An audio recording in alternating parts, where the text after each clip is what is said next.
la courbure. Bon, je considère une courbe paramétrée, admettons une paramétrisation normale. Donc, elle est paramétrée par S, la longueur d'arc ou l'abscisse curviligne. Je sais qu'alpha prime S égale à 1. Si vous calculez alpha seconde, par définition, c'est quoi alpha seconde? Lorsque vous cherchez f' de t0 pour une fonction réelle f de i à valeur dans R, c'est quoi la définition de f' t0? C'est la limite lorsque t tend vers 0, f de t moins f de t0 sur t moins t0. C'est ça la dérivée. Donc, lorsque vous cherchez alpha seconde de S, qui est la dérivée de alpha prime au point S, ben, c'est la limite lorsque t tend vers S, alpha prime t moins alpha, L, moins alpha prime S sur t moins S. C'est ça alpha seconde.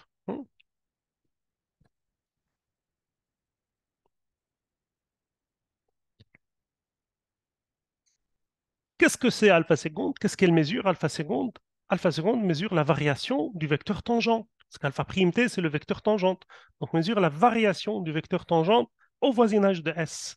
Donc, mesure, si vous voulez, parce que la variation de la tangente, ça mesure quoi? La rapidité de la courbe en s'éloignant de la tangente en S dans un voisinage de S. Je vous montre cette figure. Hein? Imaginez que ça, c'est alpha de S. Avant S, bah, la tangente était comme ça, et puis la tangente en train d'échanger au voisinage de S. Vous voyez bien, elle est en train d'échanger, elle est en train d'échanger comme ça. Donc, ce changement-là mesure la rapidité de la courbe en s'éloignant de la tangente en S. Hein. Par exemple, ça, c'est la tangente en S. Et vous voyez bien comment la tangente varie, s'éloigne de la tangente en S. Et ceci n'est autre que quoi? Ceci mesure le virage. Ceci mesure le virage. Si je vais selon une ligne droite, bah, en tout point, le vecteur tangente est le même. Le vecteur tangente ne change pas. Hein. Alpha prime égale constante, donc alpha seconde égale à 0. Il n'y a pas de virage. Hein. Il n'y a pas de virage. Donc, c'est que alpha seconde mesure le virage d'une courbe. Donc, alpha est une courbe paramétrée d'abscisse curviligne S. Le nombre alpha seconde de S égale K ds et dites la courbure de alpha en S. Ben, je dis le nombre parce qu'à S fixé, hein, à S fixé, K de S, c'est alpha seconde, c'est la courbure. La courbure, donc, mesure l'intensité du virage. Hein. Donc, si on est une ligne droite, il n'y a pas de virage K de S égale à 0. C'est ce qu'on va voir sur des exemples. OK? Donc, en général, K de S est une fonction, parce que lorsque S varie dans I, hein, S varie dans I, j'ai K de S, c'est une fonction. Hein. Bon, à S fixé, c'est un nombre.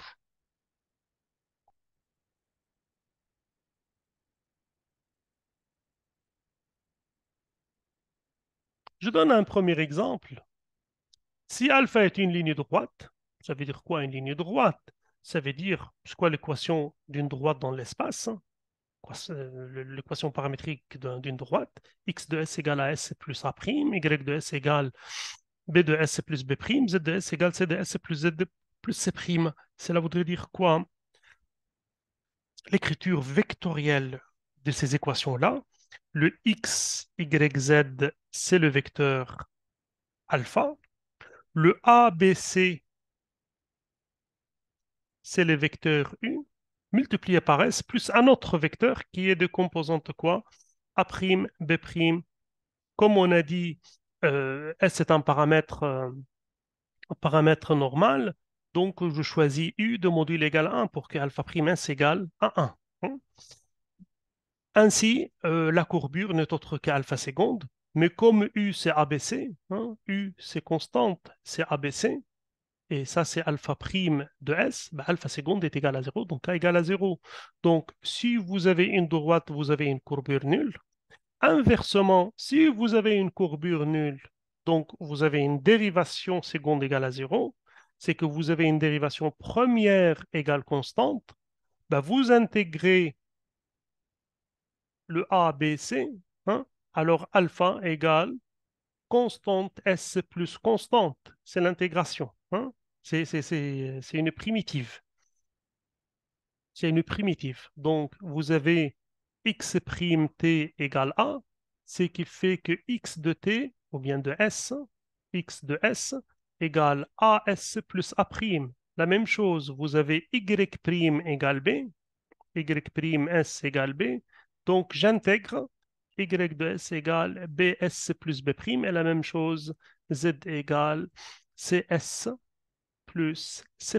Donc, vous allez trouver alpha de S égale US plus V, qui est quoi? Qui est une droite.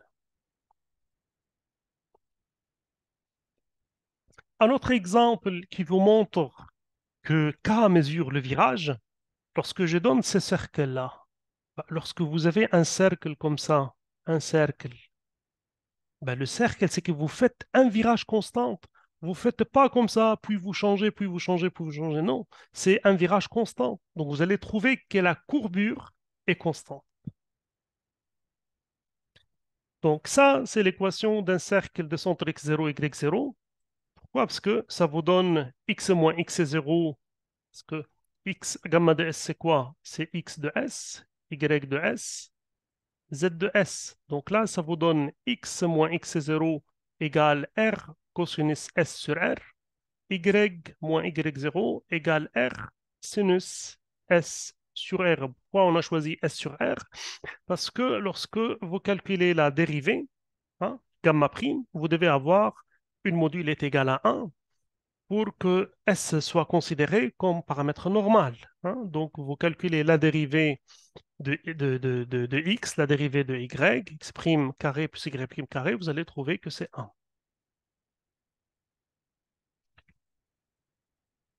Donc, je calcule gamma prime, bon, dérivée de x est 0, c'est 0.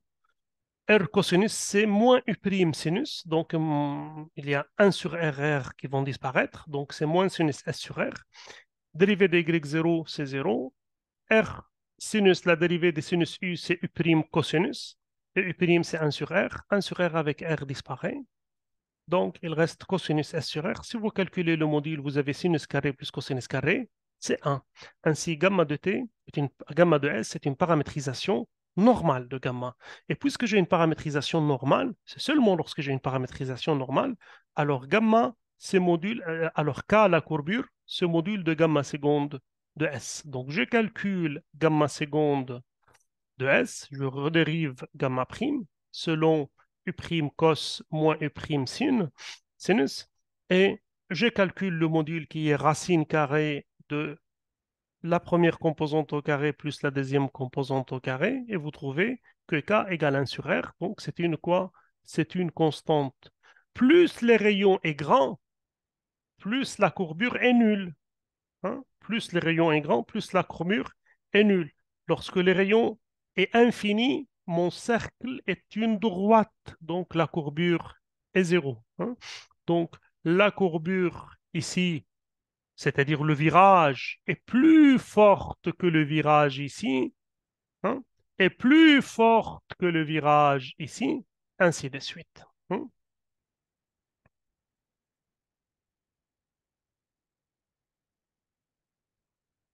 Si gamma de t est une courbe régulière à paramètre quelconque t, on peut déduire, grâce à des formules de dérivation,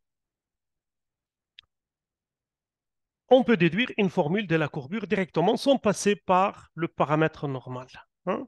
K égale gamma seconde vectoriel gamma prime sur gamma prime au cube.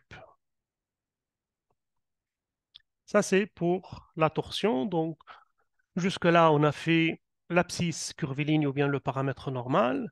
On a fait la notion de courbure et l'interprétation. Et maintenant, je vais donner une interprétation je vais introduire un autre paramètre local qui est la torsion, et on va donner une interprétation de la torsion, de cette caractéristique. Soit est-ce un point dans I, dans l'intervalle. Bon, j'appelle le point singulier d'ordre 1 c'est un point tel que la dérivée égale à 0, la dérivée seconde. Ben, si la dérivée première égale à 0, je dis c'est un point singulier d'ordre 1. Et dorénavant, je vais considérer les courbes régulières, donc avec des dérivées non nulles, dérivées premières non nulles, mais aussi qui n'ont pas de point singulier d'ordre 1, c'est-à-dire le alpha seconde, hein, sont différents des zéros, donc j'ai toujours une courbure. Hein, la courbure n'est pas nulle. Hein. Donc je vais considérer des courbes régulières ayant des courbures non nulles. Je vais noter par TS égale alpha prime. Ben, vous savez, alpha prime S, c'est le vecteur unitaire parce que module de alpha prime est égal à 1.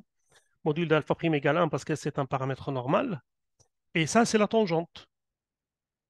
Et si vous calculez la dérivée T', vous allez trouver que T' est égal quoi? Est égal KdS selon n. Hein? KdS selon n, donc c'est alpha seconde selon le vecteur n. Donc vous avez une courbe comme ça c'est T de S. Bah, lorsque vous dérivez T de S, puisque c'est unitaire, T'S va être perpendiculaire à Ts, donc elle est dans la direction de la normale, donc c'est K de S selon le vecteur normal n de S. Hein. Ça, c'est alpha seconde. Hein. Donc, alpha seconde de S égale module de alpha seconde T' sur module de alpha seconde. Ou bien n sur alpha seconde. Donc T', c'est dans la direction de la normale. C'est K de S selon n de S. J'introduis le vecteur TdS vectoriel n de S, qui est un vecteur perpendiculaire à T et perpendiculaire à n, et de module égal à 1, parce que T et n sont perpendiculaires, donc sinus égale à 1. Donc, le vecteur unitaire est normal au plan oscillateur. Ce que j'appelle le plan oscillateur, c'est le plan Tn. Tn.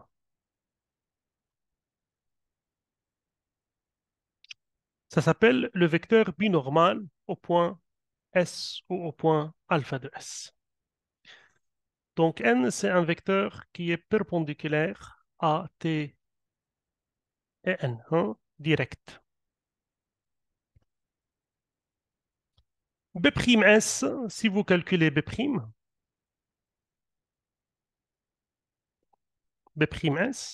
mesure la variation de B. Et ça mesure quoi? L'éloignement de la courbe du plan oscillateur. L'éloignement de la courbe du plan oscillateur. Si vous aviez une courbe plane, une courbe dans le plan, ça c'est le plan oscillateur, c'est T et N, en tout point c'est le même, hein, parce que c'est une courbe plane.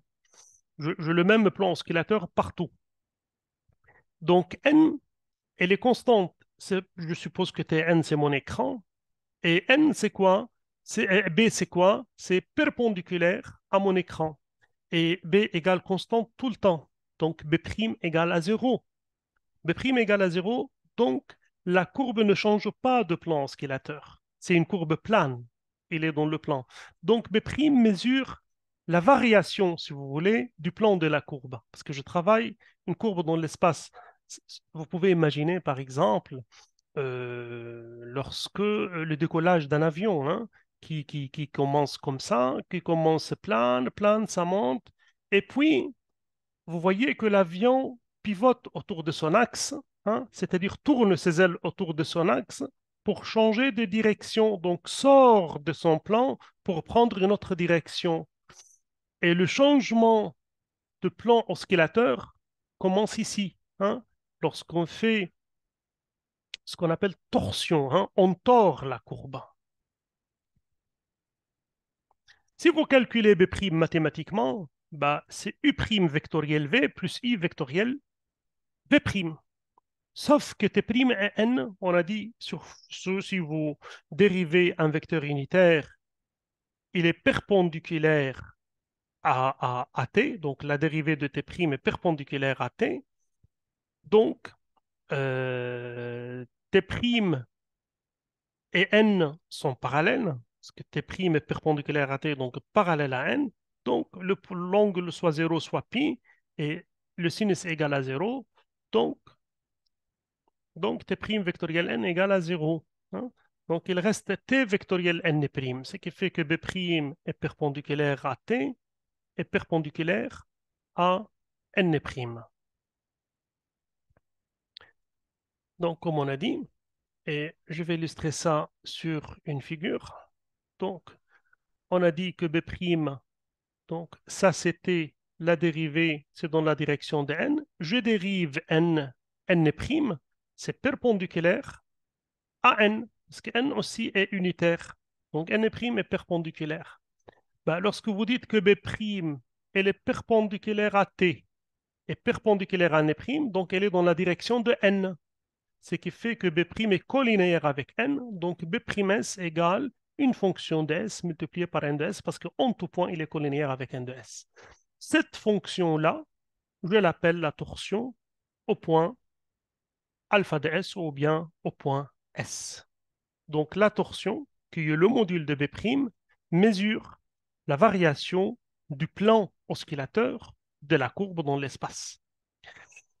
Définition, alpha est une courbe paramétrée d'abscisse curviligne S telle que alpha seconde de S différente des zéros, S dans I. Le nombre, je dis nombre parce que je fixe S, défini par B'S, le nombre taux de S défini par B'S égale taux de Sn de S, et dit la torsion de alpha en S. Lorsque S est une variable dans I, bah, la torsion est une fonction de S. L'interprétation,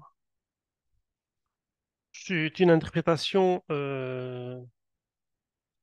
significative lorsque je montre que si j'ai une courbe normale, si j'ai une courbe plane, alors la torsion est nulle. Et si j'ai une courbe à torsion nulle, alors elle est une courbe plane. Si alpha est une courbe plane, c'est-à-dire alpha de i est contenu dans un plan, alors ce plan-là est le plan oscillateur. Pourquoi? Parce que si vous avez une courbe plane, donc comme on a dit, j'ai une courbe plane, donc j'ai t et n, c'est dans le même plan que la courbe. Et après, vous avez V qui est le produit vectoriel à t et n, produit vectoriel de t et n, ben, c'est un vecteur constant. Ben, si le vecteur B est constant, sa dérivée quoi? Sa dérivée égale à 0, donc la torsion égale à 0. Réciproquement, si vous prenez la torsion égale à 0, ben, je vais montrer que alpha de S est une courbe plane. C'est quoi l'équation de... Donc, qu'est-ce que je veux montrer pour montrer que c'est une courbe plane? Je vais montrer que alpha de S est, se trouve dans un plan de vecteur directeur B. Se trouve dans un plan de vecteur directeur B. C'est quoi l'équation d'un plan? L'équation d'un plan, vous savez, vous dites AX plus BY plus CZ égale D. Donc, c'est un produit vectoriel d'un vecteur V constante de produit scalaire ABC avec scalaire un vecteur alpha de S, hein, un vecteur alpha de S qui est X de S, Y de S, Z de S, et vous êtes en train de dire que le produit scalaire alpha scalaire V est égal à quoi? Égal à D. Donc pour montrer que alpha est une courbe plane, il faut montrer qu'il existe un vecteur B égal constante tel que alpha de S scalaire B est égal une constante qu'on a appelée D, hein, une constante qui est D. Et pour montrer ceci, il suffit de montrer que la dérivée du produit scalaire, hein, il suffit de montrer que alpha de S scalaire B' est égal à 0 pour un certain vecteur B constante. Ben, naturellement, B, c'est le B vecteur binormal parce que taux égale à 0, donc B égale constante. Donc, j'ai dit taux égale 0, donc le vecteur binormal B égale constante. Si je calcule alpha de S scalaire B prime, je vais montrer que ceci égale à 0, ceci égale alpha prime S B plus alpha de S scalaire B prime, sauf que B est constante, donc B prime égale à 0. Donc, qu'est-ce qu'il reste? Il reste alpha prime S scalaire B, mais alpha prime n'est autre que le vecteur tangente T, T et B, et vous voyez que B est dans la direction de N, hein, B de S, soit dans le même sens, soit dans le sens opposé, mais en tout cas, c'est perpendiculaire à T, donc ce produit scalaire égale à 0. Ainsi, alpha prime S scalaire B égale à 0, donc alpha de S scalaire B égale constante D, et ça c'est l'équation d'un plan de vecteur normal B. Ainsi, la courbe est une courbe plane. Le vecteur TNB forme un dièdre de Freinet, c'est un repère direct. hein, TNS, donc dans la main droite, ça c'est le pouce, ça c'est l'index, et ça c'est le majeur. hein. Et vous pouvez le tracer comme ça, comme pouce index majeur, parce que toujours pouce index majeur de la main droite représente un repère direct, comme le x, y, z. Comme le x, y, z. Donc ça c'est T, et ça c'est N, et ça c'est B. C'est un repère direct. Ça s'appelle le repère de Freinet dans la figure, comme c'est montré dans la figure.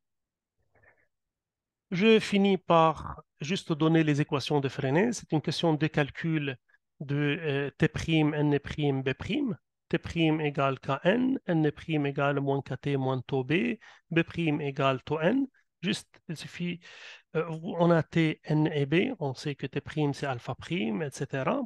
Et lorsque vous faites les calculs des dérivés, vous pouvez exprimer T', N', B' en fonction de taux et K. hein, dans le repère de Freinet. Et ces équations-là s'appellent les équations de Freinet. Et ça, c'est les lignes principales de l'étude d'une courbe dans l'espace avec ses caractéristiques, courbure et torsion. Et aussi le paramètre normal.